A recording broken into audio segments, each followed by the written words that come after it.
Oh, y'all, it's hot. Chris, can you stop that? So, it was time for me to burn this pile down. I had to get this stuff out the way. This was in your sister girl way. But y'all see I still got some of that pile of charcoal left. This here, more ashes, more charcoal. Got to keep that on standby. Uh, I see another limb over there I could put on here. Y'all see that limb laying across there? Yeah, I'm mad to get that. But I had two big old, them pine trees fell years and years ago. Like I want to say they fell way before I got here. And just to show you how hard old growth pine is, that wood, the heartwood was still solid. I think those trees fell, I think my neighbor told me like 15 years ago, 16 years ago. And that's still left. The middle is still left. And that was an old pine tree. It smelled really good when you cut into it, but those suckers had to go. I had two big ones. That one and that one. But yeah, they had to go. So the pile was much bigger. It's burning pretty quick. I got a lot of pine in there. A lot of that stuff is that tree that fell. But yeah, so that's what I got going on today. That, and I gotta see, once I burn this up, I'm gonna finish putting that tent up. That's gonna be my gym over there. So I had to burn this down and go and get this out the way, so I can reclaim this spot in the yard. I need to clear some stuff back there, clear it all the way down to the ground, because I think what's gonna end up happening is some stuff gonna get planted back there along that fence line. But I got to eradicate them weeds and stuff. But just want to show y'all what I had going on. Y'all do not lose focus. If you got wood or something, use it. I'm not saying you gotta burn it. If you can, let it break down. It'll make pretty soil for you. But if you can't burn it, you can always barbecue with the charcoal, I promise you. But most importantly, you can use the charcoal and the ashes in your garden. If you planting in ground, don't be so worried about the pH. It's hard to change the pH in the actual ground. In a container, it's much, much easier. It goes back to that analogy I used on a previous video. If you got a cup of water, and let's say you want to take that water and make it, salt water. You want to make it like a saline solution. You don't need very much salt to do that. But let's say you got a lake, and you're trying to make that lake be salt water. You probably ain't going to have enough salt to be able to do it. You get what I'm saying? So it's very hard to change something that's large like the ground. Change the pH, I'm not saying you can't do it. It just takes time and it's very slow. The ground wants to stay where it's at. It wants to keep the same pH, which is fairly neutral in most cases. And it wants to keep the same temperature. So yeah, if you in-ground planting or you got raised beds on top of the ground, don't worry so much about pH on the ashes, because I know people mention that. But if you in containers like pots and stuff like that, like smaller pots, if you're in a bigger pot, you can get away with more. But if you're in smaller pots, you can still use ashes, but just don't go overboard, because like I said, you can affect the pH in those. Or if you're trying to really affect the pH in pots, that's about the best way to go, because my blueberries are in pots, and that's how I kind of control the pH, since they like it a little bit more acidic. But I got some stuff over on that side I need to push in here, so I'm gonna get with it. Fire management ain't for the faint of heart. I'm out here sweating. It's not that hot, but the fire's hot, and yeah, that makes it hotter. So anyway, just wanted to jump on here and show y'all this right quick. Till next time, see you guys later. All right, y'all, I am about to plant some true yams. I call them true yams so people don't get confused with sweet potatoes. Yams are a starchy root crop. They're not sweet. They're slimy when you cut into them, but when you cook them, the slime goes away, and it's just like eating a regular potato. But they have much more, sorry y'all, they have much more nutritional value, medicinal value to them. And you get two crops. You get a root vegetable, and you get an aerial crop. These are not the invasive variety of air potatoes. Um, they probably could be invasive if you allow them to be. If you're not careful, like for instance, if you let like the air potatoes just like fall all over the ground and you're really haphazard about not paying attention to that, they probably could be invasive. Um, right now I'm just putting some bamboo stakes in here. And I think I'm gonna have to, because these like to climb. If I sent you air potatoes, which I know I sent some out to people, please give these something to climb. They like to climb. If you don't give them anything to climb, more than likely you're not really gonna get any of the aerial potatoes.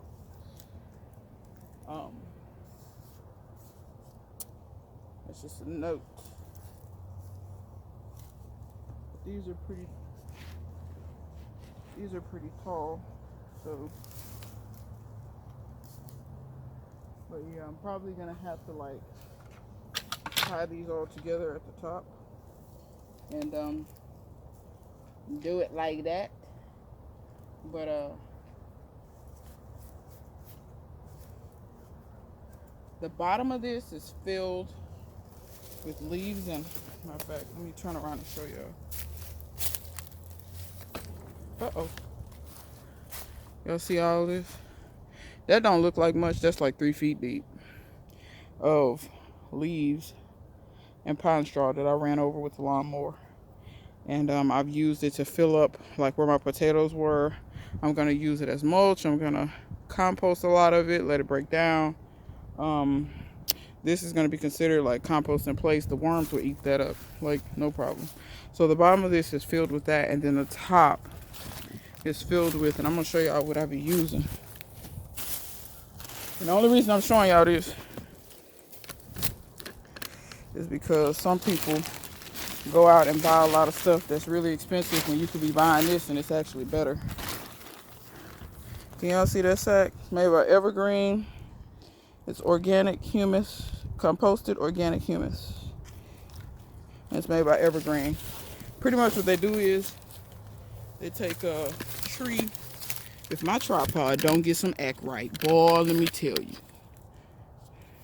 Because don't think I won't take you to the thrift store tripod and drop you off. Anyway, to me, that works better than Black Cow. A lot of people don't know that Black Cow actually has a lot of sand in it.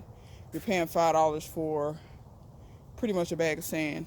I mean, all of it's not sand, but at least 50% of it's sand. I mean, if you just think about it, there's no manure on this planet that's 0.5, 0.5, 0.5.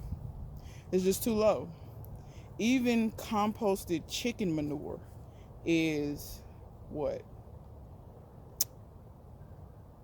Wait a minute, it's more nitrogen than anything. I think it's like 423, and that's composted chicken manure.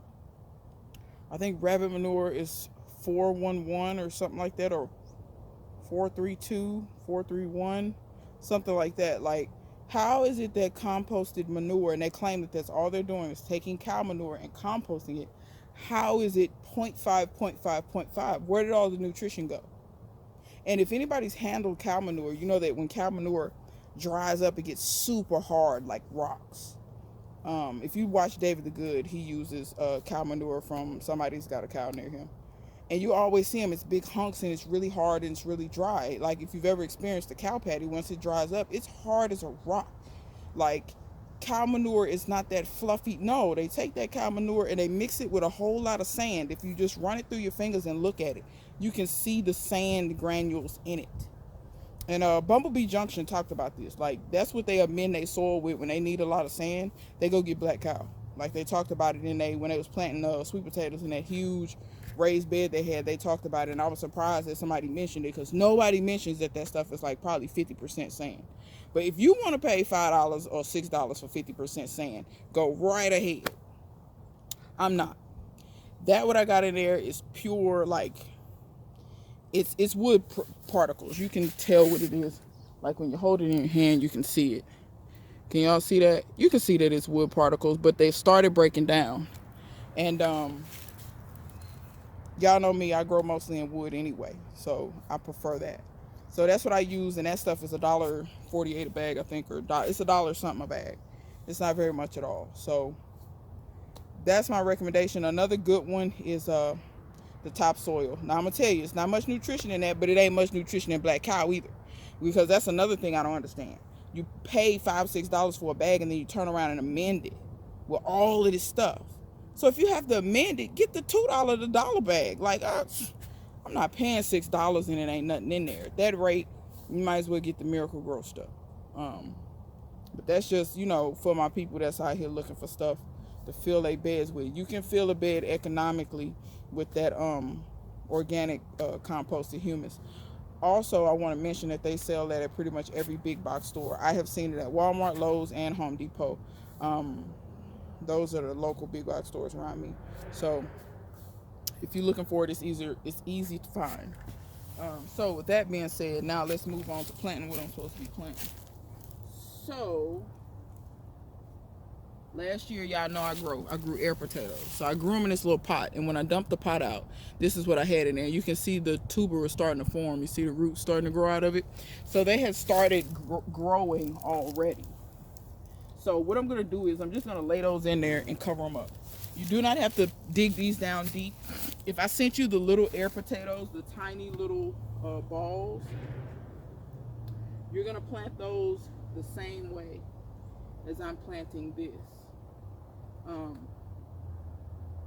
You're just going to put them in the soil, cover them up, and forget about them. See, it started to make... See, it takes a while for them to actually make like a tuber, and you can see this one has a shoot.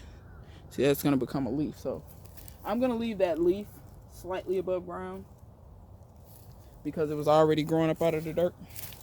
But yeah, so the first year you don't want to try to get these tubers out of the ground. I mean, you could eat them, but they're not going to be very big. Leave them to the second year.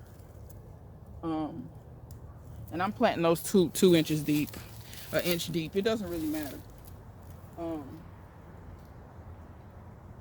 But you basically just want to, here's some more that I have.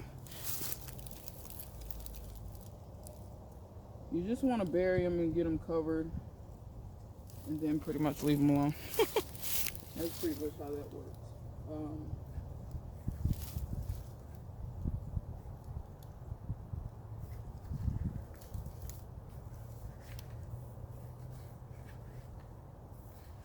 And I'm going to show these air potatoes more.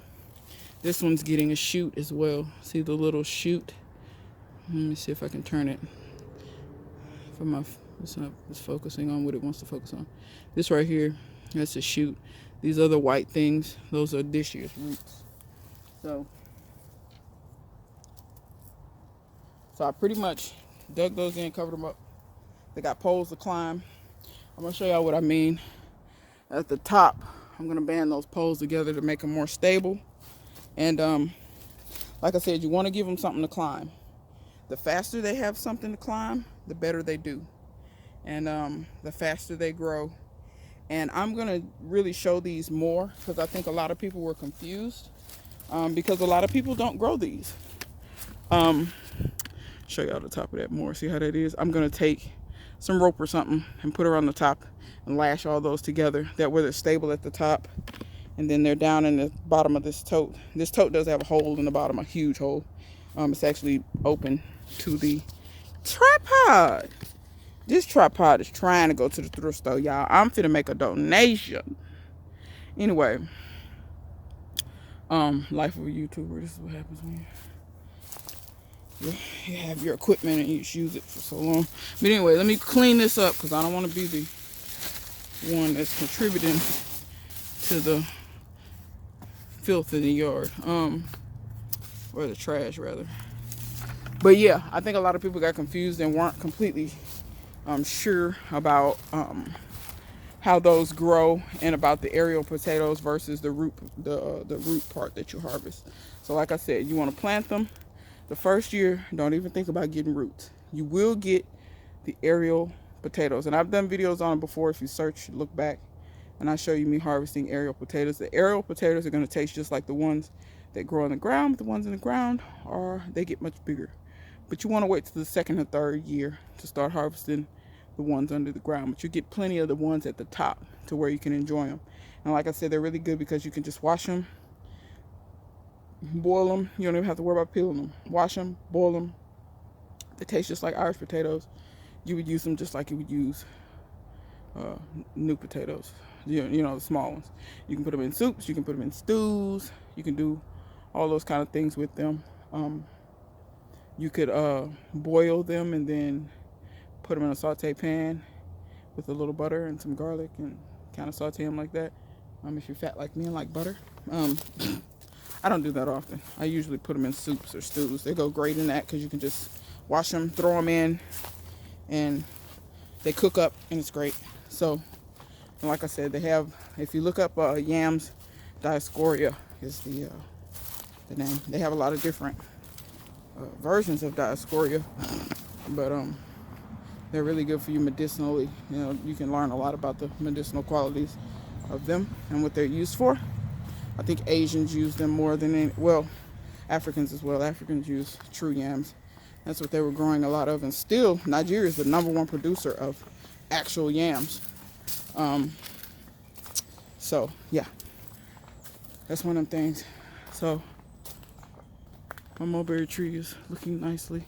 We finally got some really good rain last night. It rained really hard twice, not for long, but hard. So it kind of leveled that bed out some. I did walk on it a little bit. And we got some bees in action. We got some bees doing some work. Work. Pollinate. Pollinate. Pollinate. Pollinate. That's how you slave a bee, if you ever wanted to know. So we finally got some whippoorwill peas coming up in there. So hopefully those will come on up. And yeah, I ain't gonna keep y'all too much longer. Showed y'all what I wanted to show y'all. I'm just giving y'all some quick glances at the garden. Yeah, you'll see over there. Look at all them flowers.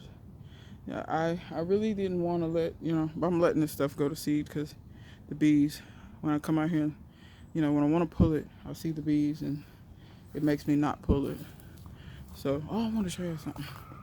Sometimes, your bulbs, they need a nice amount of cold in order for them to actually do something. I've never seen this flower before, and they are so pretty. They're so very pretty. And I've got some in the back too that flowered as well. And I'm gonna show y'all something. Y'all see these onions right here that are in this tote? These red onions? I planted these the exact same time that I planted those. Look how little these are in comparison. So if you think building your soil does not matter, try again. I planted these at the exact same time. Look how much bigger they are. They're at least 3 times bigger than these. Now I planted those before and those were set, so they don't matter. They don't count. But yeah. But I ain't gonna hold y'all up.